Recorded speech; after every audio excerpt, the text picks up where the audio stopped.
Hey everyone, welcome back to the channel. My name is Ian McNaughton. Thank you for joining me. Today I'm going to be reviewing the Hungarian Grand Prix. I'll be discussing 6 storylines from this past race, how they all played out, my feelings on each one of them, and hopefully by the end of it, give a really good kind of launching pad, and now that we're on summer break, into our next race in Belgium. I'll just say, if you haven't already, be sure to check out my Rugby Sevens review, where I reviewed Rugby Sevens at the Tokyo Olympics from this past week. Great stuff happening in Tokyo. It's a great video. Be sure to check it out if you haven't already. All right, so let me share my 6 storylines from the Hungarian Grand Prix.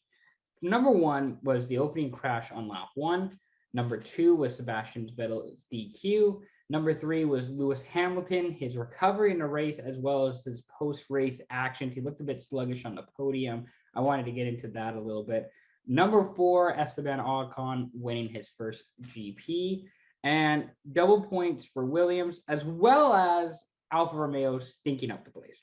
So let's talk about the first storyline I have, the crash on lap 1. So Valtteri Bottas breaks late going down the main stretch.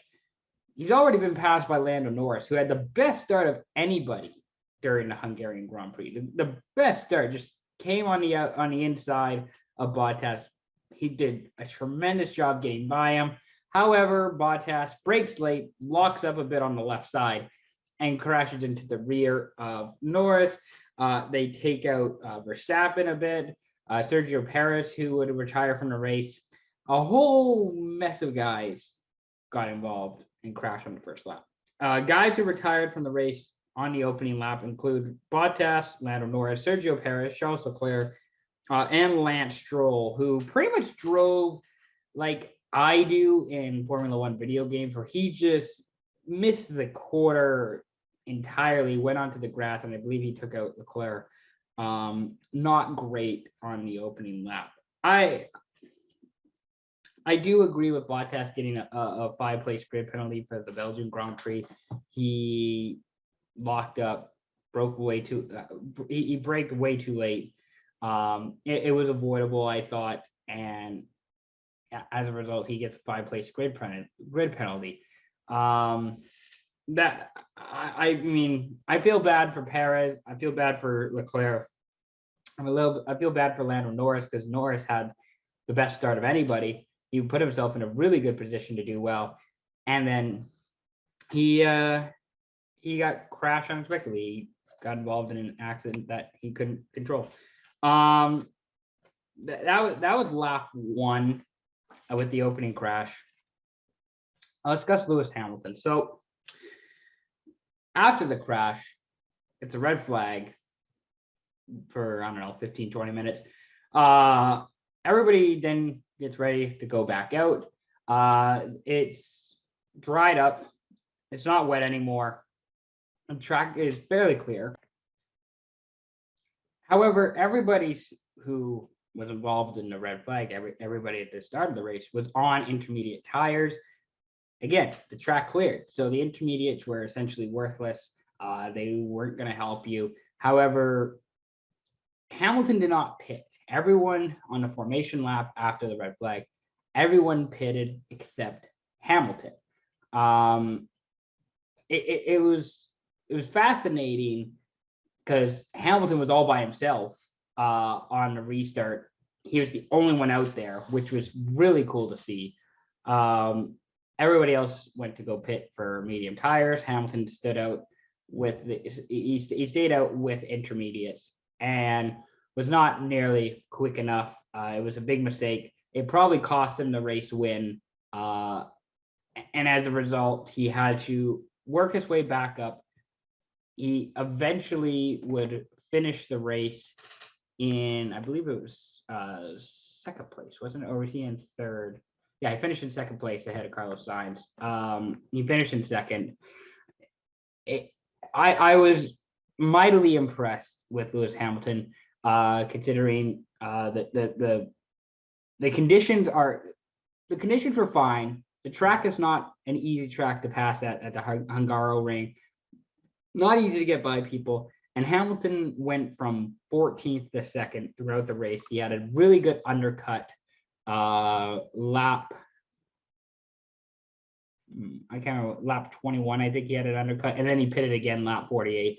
He was great. He was fantastic to watch. Just tremendous work from Lewis Hamilton. Again, this is why he's the best driver in F1 right now, is the ability to overcome challenging situations. Granted, he kind of put himself in that situation by not pitting after the red flag. Still, nevertheless, he still worked his way up to 2nd place from 14th. And he wasn't going to be catching Vettel or Ocon, but still, tremendous race. Well done for Lewis Hamilton. The other thing I wanted to mention with Lewis is that after the race, he's the only one wearing a mask on the podium. He's looking a bit slow. He looks a bit sluggish. And he talked about it after the race about how he still hasn't fully recovered from COVID-19. He got it back November, December last year. He had already clinched, the Drivers' Championship and Constructors' Championship, so that wasn't an issue. But he's been pretty open about how COVID has impacted him mentally and physically, how he's not fully recovered. And you really saw it on Sunday in Budapest, how sluggish, he was a bit timid, he looked very tired, he looked exhausted. And again, Formula One is a sport where it just drains you. Like, you lose 5 to 8 pounds at least a race just in water weight. All the G's you're pulling, it's ridiculous what F1 drivers go through in a race. So I think Lewis Hamilton, as great of an example as he is, the driver, as an individual, as someone, how you should live your life, I think Lewis Hamilton also represents what happens if you get COVID and you aren't taking care of yourself throughout the whole pandemic, because he is a proper athlete, a true athlete. He's probably in like the top 1% of fittest athletes in the world, and even he is not fully recovered from COVID. He's still dealing with the after effects of COVID. So all in all, I guess my point is, take COVID seriously. Don't disrespect it because you think it's just the flu or something. And I get that it doesn't impact everyone the same, but if that's how it's impacting Lewis Hamilton, 95% of people watching this are not Lewis Hamilton. So respect COVID, respect the virus, get vaccinated, wear masks where it's required.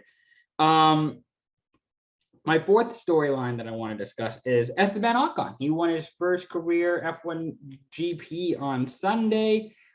He got out ahead.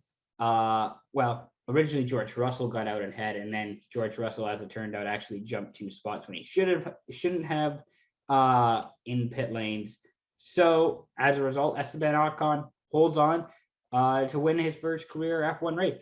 A great race. He defended Vettel really well. He was controlling the race really well. It didn't look like he was pushing his car too hard, but he could push it where he needed to.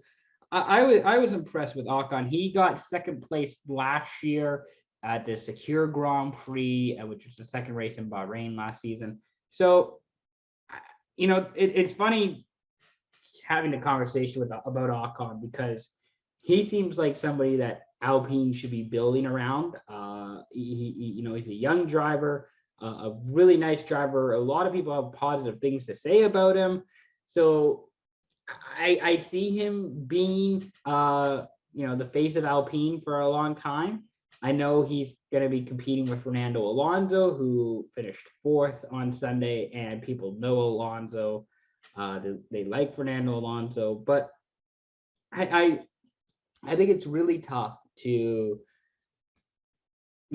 not have Ocon be your guy, your face of Alpine. I know there's talks of him going to the Mercedes or elsewhere. I think this makes a lot of sense. It's a French team. You have a French driver, French powertrain, and Renault.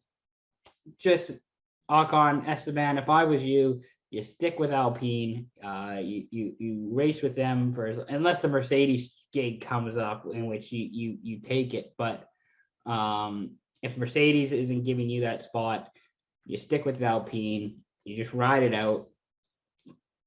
There's nothing like being the top of something, and you're the top of Alpine. You're the face of Alpine. I think you got to stick with it if you're Esteban Ocon. Great race. He actually has the third most laps led this season behind Verstappen and Hamilton. Esteban Ocon, third most laps led this season. Number 5 on my list of storylines from this past weekend.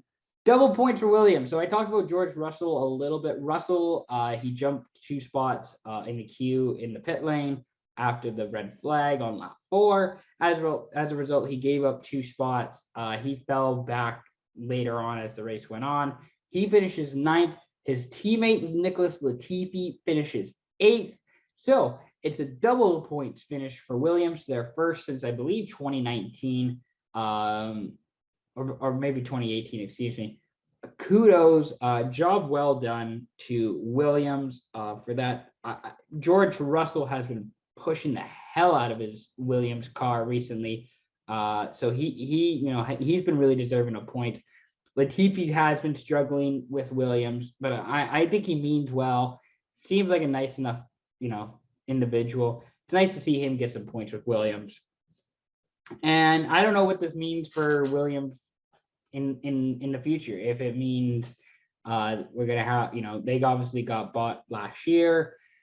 There's going to be some more money being put into the organization, into the team, because the Williams family isn't owning it now. So there's more financial certainty, I guess, if that's the word you're looking for.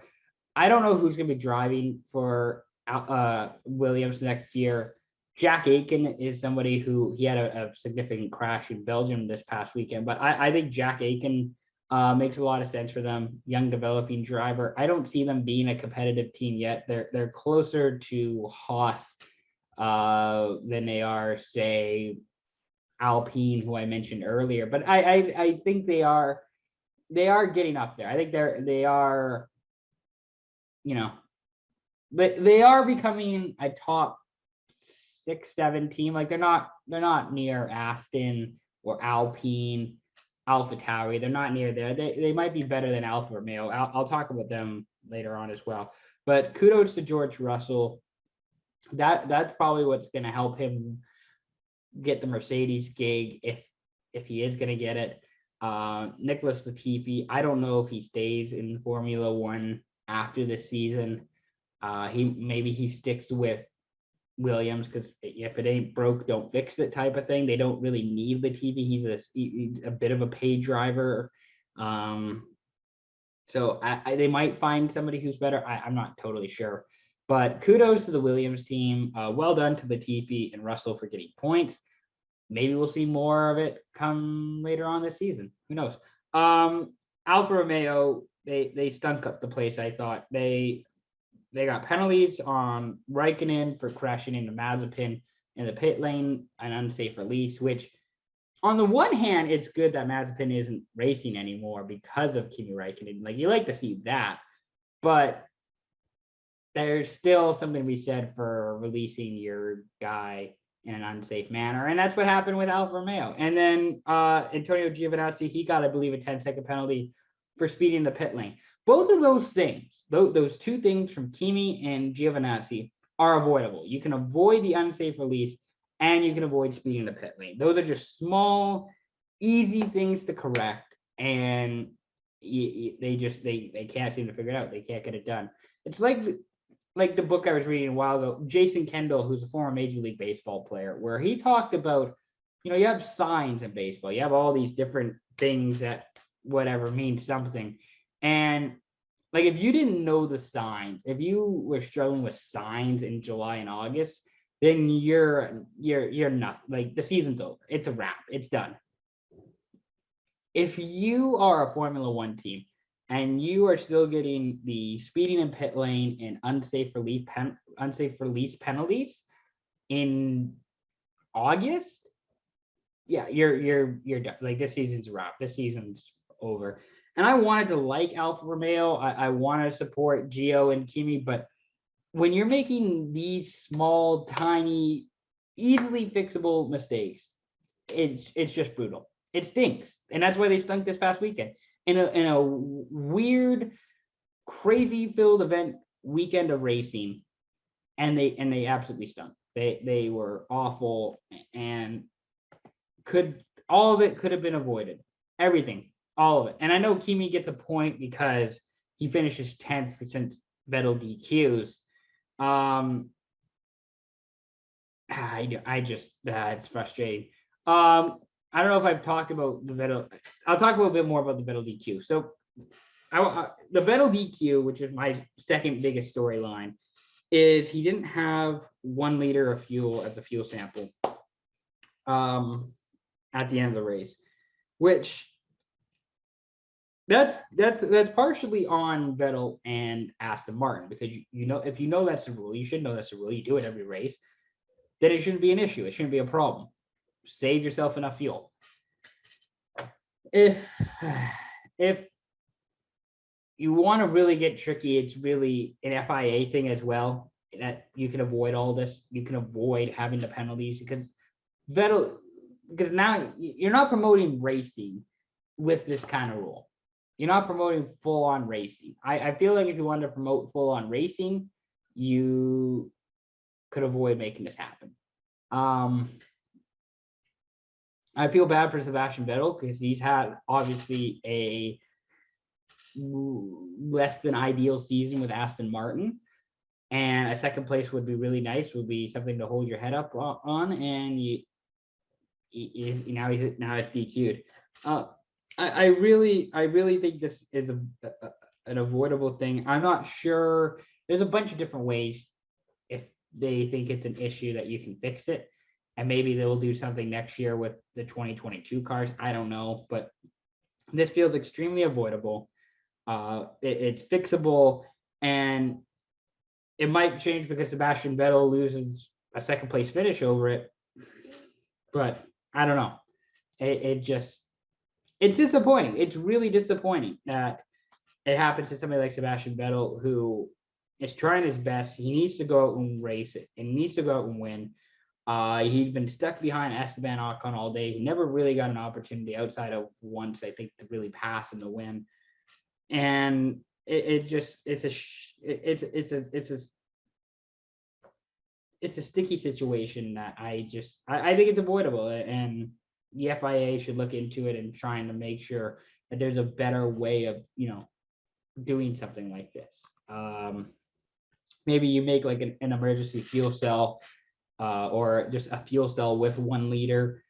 I don't know. There's a whole bunch of different options you can go with the Vettel thing to make sure he doesn't DQ, because that just seems like a lot. The fact that Vettel gets a harsher penalty than Bottas, and Bottas took out 6 drivers or 5 drivers, and Vettel just didn't have enough fuel. Yeah, 0.3 liters instead of a liter fuel. Like, that just seems ridiculous. That's all I have from the Hungarian Grand Prix. Those are my top 6 storylines from the race. I hope you enjoyed it, and I can't wait till there's more F1 racing. It'll be nice to have a little bit of a break, but I am excited in about 3 weeks' time when we do have more racing, this time from the Belgian Grand Prix in Spa. I'm really excited to see that. Thank you very much for watching this video. If you enjoyed watching this, be sure to like this video below. If you enjoyed this video and some of the other content that we're posting on this channel, be sure to subscribe to the channel below. Thank you very much again for watching. Greatly appreciate it. We'll be back soon. Peace out.